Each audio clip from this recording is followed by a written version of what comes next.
Shalom! Estamos aqui mais uma vez no nosso momento Pão do Céu para trazer uma palavra de Deus ao seu coração.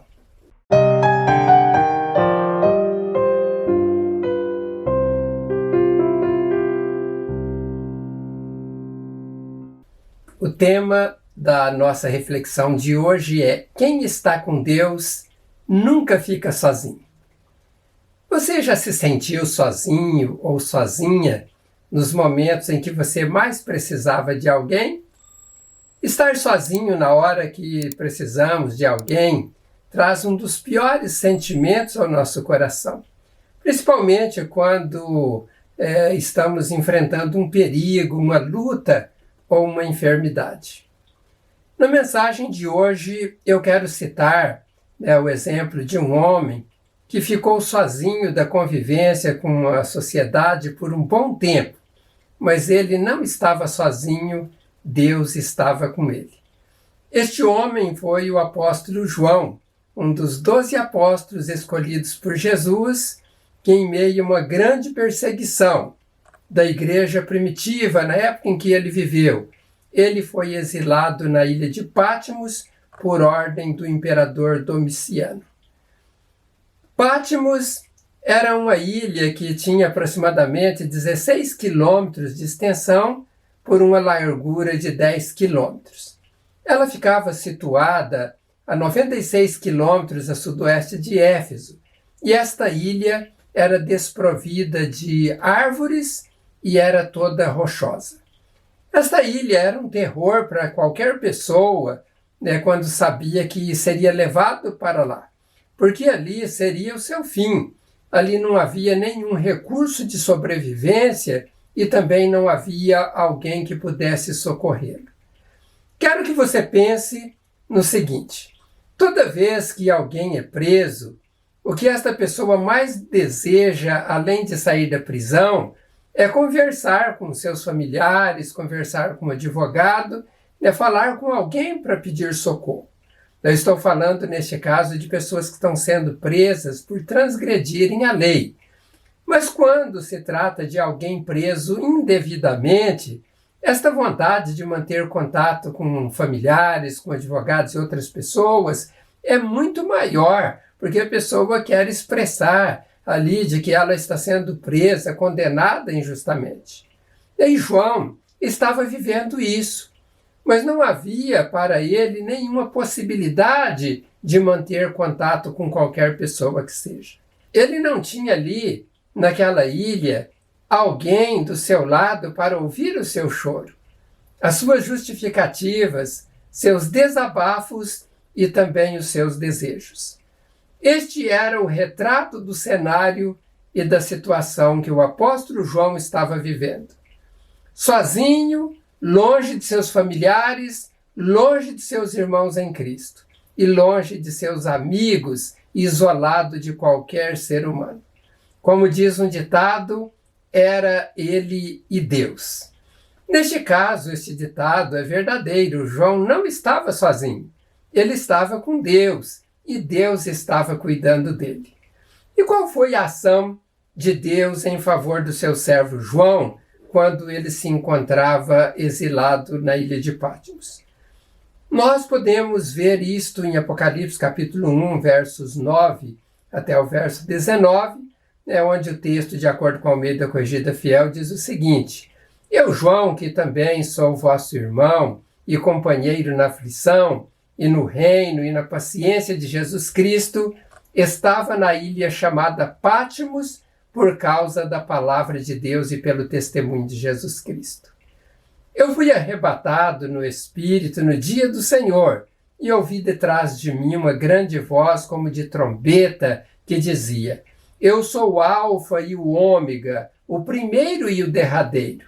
E o que vês, escreve-o num livro e envia-os às 7 igrejas que estão na Ásia: a Éfeso, e a Esmirna, e a Pérgamo, e a Tiatira, e a Sardes, a Filadélfia, e a Laodiceia.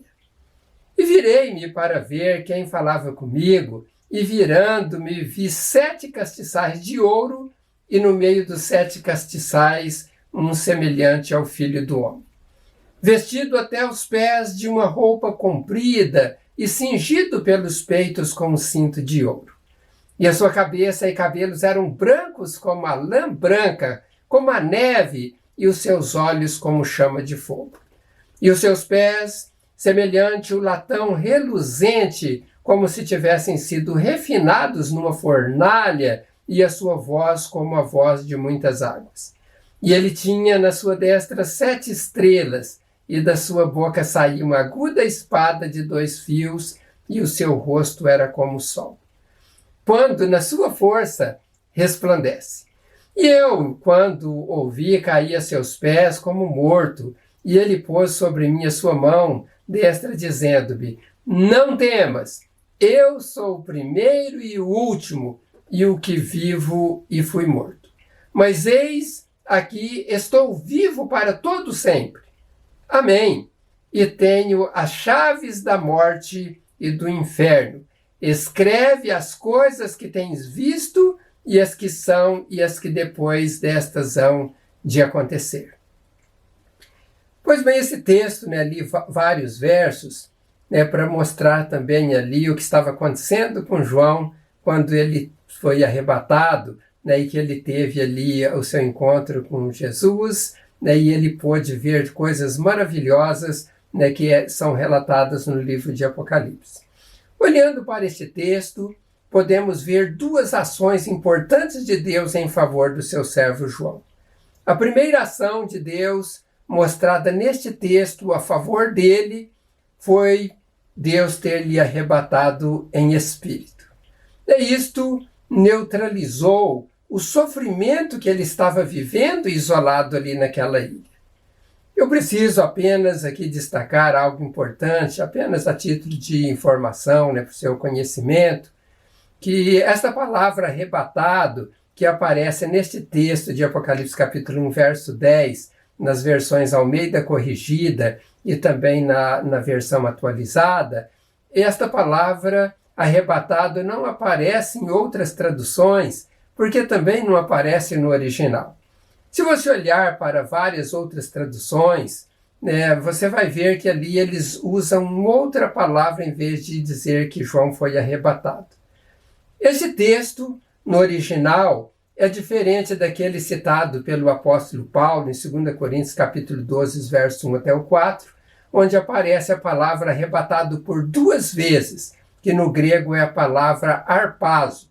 E lá naquele texto de 2 Coríntios, no capítulo 12, verso 1 ao 4, Paulo estava dizendo: em verdade que não convém gloriar-me, mas passarei às visões e revelações do Senhor. Conheço um homem em Cristo que há 14 anos, se no corpo não sei, se fora do corpo não sei, Deus o sabe, foi arrebatado ao 3º céu. E sei que o tal homem, se no corpo, se fora do corpo não sei, Deus o sabe, foi arrebatado ao paraíso e ouviu palavras inefáveis que ao homem não é lícito falar. Notem que Paulo afirma por 2 vezes que ele foi arrebatado. Primeiramente, no verso 2, ele fala que foi arrebatado ao 3º céu, e depois, no verso 4, ele fala que foi arrebatado ao paraíso. Em ambas vezes que ele diz que foi arrebatado, ele diz não sabia se foi arrebatado no corpo ou se fora do corpo. A única certeza que ele tinha é que ele tinha sido arrebatado. No texto de Apocalipse, apesar do texto não trazer no original esta palavra harpazo, que significa arrebatado, eu creio que a mesma coisa aconteceu com João lá na ilha de Patmos. Há comentários, por exemplo, de John Wesley e de Joseph Benson, um dos primeiros ministros metodistas ingleses, que esta frase de Apocalipse, que vem em algumas versões brasileiras, como sendo arrebatado em espírito, eles entendem que a tradução correta é: eu estava no espírito. Isto equivale a um estado de transe, segundo eles, de uma visão profética, onde João estava tão sobrecarregado com o poder do Espírito Santo de Deus e tão cheio da luz do Espírito Santo, que se tornou insensível às coisas exteriores e os seus sentidos foram totalmente absorvidos pelo espiritual e pelo divino. Se olharmos para a palavra do apóstolo Paulo, quando diz lá em 2 Coríntios capítulo 12, verso 1 ao 4, quando ele foi arrebatado ao terceiro céu e ao paraíso, não fica difícil de entendermos que ambos foram tomados de tal forma pelo Espírito Santo de Deus, que foram de fato arrebatados, foram tomados pelo Espírito Santo de Deus e foram levados em espírito a ver aquelas revelações gloriosas que Deus mostrou tanto para Paulo quanto também para João, de uma forma mais ampla. Eu nem precisaria falar sobre esta questão de não figurar a palavra arrebatamento do texto de Apocalipse, porque na visão que João teve, ele estava totalmente tomado pelo Espírito Santo de Deus e aquilo atuou na sua vida de duas formas. A primeira foi como anestesia, para que ele não sentisse nenhum daqueles males que ele estava sentindo ali exilado naquela ilha de Pátimo, longe da convivência de qualquer pessoa. Em segundo lugar, Deus o transportou em espírito para que ele pudesse ver as glórias que Deus havia preparado para os seus filhos, para que João fosse encorajado a continuar lutando até o fim como servo de Jesus, sabendo que depois de terminada a sua carreira aqui na terra, ele seria então levado para aquele lugar maravilhoso. Mas não era só isso. Ele deveria escrever para que todo mundo pudesse saber destas maravilhas preparadas por Deus para todos os salvos. Deus também mostra a ele a cidade santa, Nova Jerusalém, que descia do céu, um lugar maravilhoso onde não teria mais sofrimento, dores, e que Deus enxugaria as lágrimas de todos os olhos, e que ali também não haveria mais morte. Mas Deus também mostrou a ele que os vencedores receberiam a coroa da vida, ou seja, os vencedores seriam coroados. E quando Deus fala de vencedores, é porque haveria batalhas durante a vida aqui neste mundo para que a pessoa se tornasse vencedor. Não tem jeito de vencer se não há uma batalha. Então, voltando ao tema desta mensagem, o que Deus nos mostra olhando para o que ocorreu com a vida de João lá naquela ilha é que nunca estamos sozinhos. Ainda que o mundo nos isole, ainda que os parentes nos isolem, ainda que os da própria casa nos isolem, nunca estamos sozinhos. Quando estamos com Deus e Ele, através do poder do Espírito Santo, nos reveste para continuarmos a nossa caminhada até o dia final. Eu não sei o estado que você está vivendo agora. Não sei o nível de isolamento em que você se encontra. Mas uma coisa eu tenho certeza, é que se você está com Deus, você não está sozinho, você não está sozinha. Ele está do seu lado e Ele lutará por você. Ele te protegerá, Ele te fará triunfar, tanto aqui neste mundo quanto no mundo vindouro. Não desista, acredite em Deus, espere em Deus e você experimentará o gosto da vitória. Oremos. Senhor, eu te agradeço pela tua palavra que o Senhor nos revela nesta ocasião para mostrar que o Senhor nunca nos deixa sozinho. Ó Deus, que o Senhor sempre está conosco, ainda que todas as pessoas nos abandonem, ainda que sejamos desertados em um local onde não temos contato com ninguém.